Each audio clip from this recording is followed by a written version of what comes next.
Մտում ես մեջը։ Լավնա։ Давай. Հուպտու, ուշտու։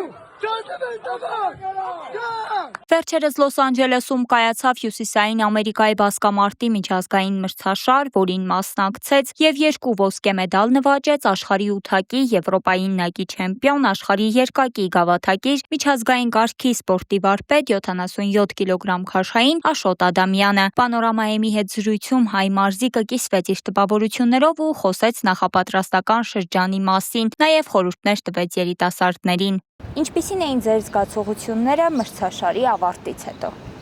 Զգացողությունները շատ մեծ էին։ Ես ձեզ ասեմ, որ Լաս Վեգասում համաշխարհային մասշտաբով շատ մեծ մրցաշար տեղի ունեցավ։ Առաջին անգամ էր Լաս Վեգասում։ Սպորտսմենները բոլորը լավ պատրաստված էին։ Փառք Աստծո կարողացա բարձր ցուցանիշ ցույց տալ, 2 ձեռքով գրավեցի ոսկե մեդալը։ Ինձ համար շատ մեծ մրցաշար էր, շատ մեծ հաղթանակ էր։ Քանի որ մի մրցաշարի ժամանակ 2 ոսկե մեդալ առաջին անգամ եմ գրավում։ Եղել է կամ ձախ ձեռքով եմ գրավել, կամ աջ։ Այս մրցաշարը ինձ համար շատ լավ, շատ մեծ տպավորություններով մրցաշար էր։ Իսկ որ մենամարտն էր ամենաբարդը եւ ինչու։ Մենամարտը աջ ձեռքով գերմանացի մարզիկի հետ ֆինալում դուրս եկա եւ շատ դժվարությամբ դարձա չեմպիոն։ Ինքը շատ լավ պատրաստված էր այս մրցաշարին, ու փառք Աստծո կարողացա ոսկե մեդալ գրավել։ Ինչն էր ձեր կարծիքով որոշիչ այս հաղթանակներում։ Հաղթանակը ինձ ավելի մեծ հնարավորություններ տվեց սպորտում ավելի բարձր ցուցանիշներ ցույց տալ։ Ինչպես եք պատրաստվել այս մրցաշարին եւ ինչն էր տարբեր նախորդներից։ Այս մրցաշարը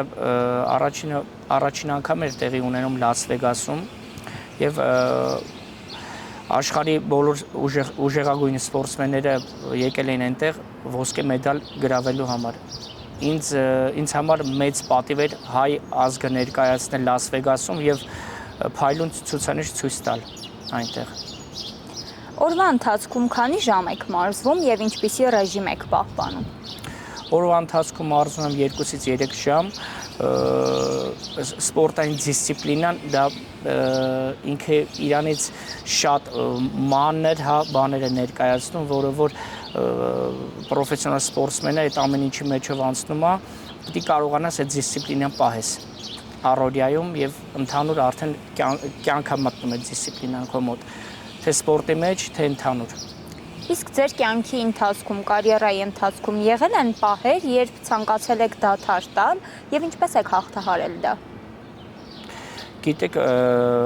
բոլոր ժամանակներում էլ դժվարություններ լինում է, բախվում ենք մենք դժվարություններին, բայց պետք չի հուսահատվել։ Դժվարություններն է ինքը ավելի ուժ տալիս, որ կարողանաս ավելի բարձունքների հասնել։ Ինձ թվում է սպորտի մեջ կյանքում էլ այդպեսին։ Եթե կոտրվեցիր, ոչինչ բանի չես հասնի։ Ինչպես եք կարողանում պահել կենտրոնացված լինելը մրցումների ընթացքում եւ մարզվելու ընթացքում։ Ճիշտ ասած, պահեր է լինում, որ այդ կենտրոնանալ ասվածը մի քիչ տենց պահի տակ լինում է, որ չես կենտրոնանում, բայց պետք է հավաքվես, քանի որ այդ քո մի տարվա տանջանքն ու ջանքն է, այդ 5 րոպեում որոշվում։ Ինչն է ձեզ ամենաշատը մոտիվացնում, անձնական հաջողություն ունենալը, թե Հայաստանի դրոշը բարձր պահելու պատասխանատվությունը։ Երևի երկուսը մեկտեղ, անձնական եւ հայկական եռագույնը բարձրացնելը այդ մեծ պատիվ է սպորտսմենի համար, որ բոլոր ազգերը հիմնը կանգնած լսում են եւ դրոշա բարձրանում։ Այդ մի հատ շատ մեծ հպարտություն է ինձ համար։ Իսկ մրցումներից առաջ հատուկ հոգեբանական պատրաստվելու մեթոդներ ունեք։ Հոգեբանական պատրաստվածությունը իմ մեջ ես գիտեմ ինչ մտածեմ, այդ պահին ինչն է ինձ ոգևորում եւ ուժ տալիս, որ կարողանամ այդ մրցաշարը փայլուն հաղթանակ տոնել։ Արտերկրում մրցույթների ժամանակ որքանով եք զգում հանդիսատեսի ու հայ ժողովրդի աջակցությունը։ Ճիշտ ասած, մեր հայերից շատ մարդեր եկել ու շատ են կողքից աջակցում, այդ մեծ բան է, որ օտար երկրում քո կողքը հայն է ու այն հայավարի բալետ անում, այդ ավելի ոգեշնչում է, որ կարողանաս այդ դժվարության մեջից դուրս գալ։ Միայն դրականի մասին եք խոսում, իսկ չեն եղել բացասական պահեր, որ աջակցության փոխարեն հակառակը ձեզ փորձել են կոտրել։ Գիտեք ոնց, ինձ կոտրել շատ դժվար է ու կարամ ասեմ չի ստացվում։ Ես միշտ նայում եմ առաջ ու ոչ մի բան չեմ ընկճվում։ Հաղթանակ միայն հաղթանակ, թե սպորտի մեջ, թե կյանքում։ Եթե մի բանից կոտրվեցիր, կյանքում կարա այդ քո համար լինի շատ վատ հետևանքներ ունենա։ Իսկ ո՞րն է ձեր ամենամեծ նպատակը առաջիկա տարիներին։ Առաջիկա տարիներին ես մտածում եմ ավելի առաջ շարժվել սպորտի ասպարեզում, գործի մեջ էլ լինել հաջողակ, առողջ ամենակարևորը ու միայն դրական ու լավը նայել ամեն ինչում, թե սպորտի մեջ, թե բիզնեսի, թե կյանքում։ Կա մրցակից, ում դեմ հատկապես կցանկանայիք ձեր ուժերը փորձել։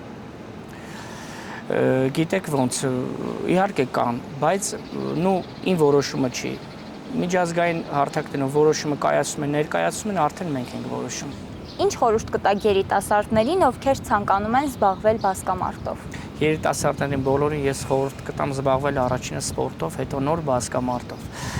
Սպորտը մարդուն առաջ շարժվելու հնարավորություն է տալիս, առողջ մտածելակերպ է տալիս, բոլորին խորհուրդ կտամ զբաղվել սպորտով ու կյանքում ամենակարևորը լինել հաջողակ մարդ, լավ տեսակ, իր ընտանիքի եւ շրջապատի համար։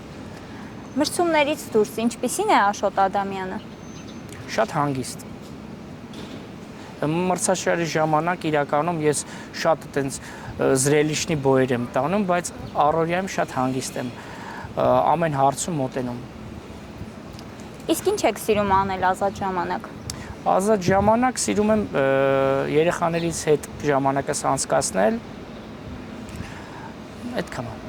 Ինչ պետք է սովորեն ձեր երեխաները իրենց հորից։ Պետք է սովորեն ամենակարևորը չընկճվել ոչ մի հարցում, կյանքում միշտ դրականը նայել եւ հաջողություն Աստված արդեն կտա։ Ո՞վ է եղել ձեր ամենամեծ ոգեշնչումը այս ճանապարհին։ Մայրս, ամեն մրցումներից առաջ մայրս ինձ զանգահարում է, կապ չունի ժամը, որ ժամին է լինում եւ մի բան ասում, տղես շատ ուժեղ, ոչ մի բանից չընկճվես, դու պետք է անպայման հաղթես։ Ես շնորհակալ եմ իմ ծնողներից իմ ամեն հաջողության համար։ Նրանք են իմ բոլոր հաջողությունների աջակիցը։ Այսպիսով Աշոտ Ադամյանի հերթական հաղթանակը եւս մեկ անգամ ապացուցում է, որ համառ աշխատանքը, նվիրվածությունն ու նպատակասլացությունը բերում են բարձր արդյունքների։ Մնում է նրան մաղթել նորանոր հաղթանակներ, ուժ ու անսպառ եռանդ, շարունակելու նույն ոգով եւ նվաճելու դեռ բազմաթիվ բարձունքներ։ Քնարիկ Սահակյան, Պանորամայեմ։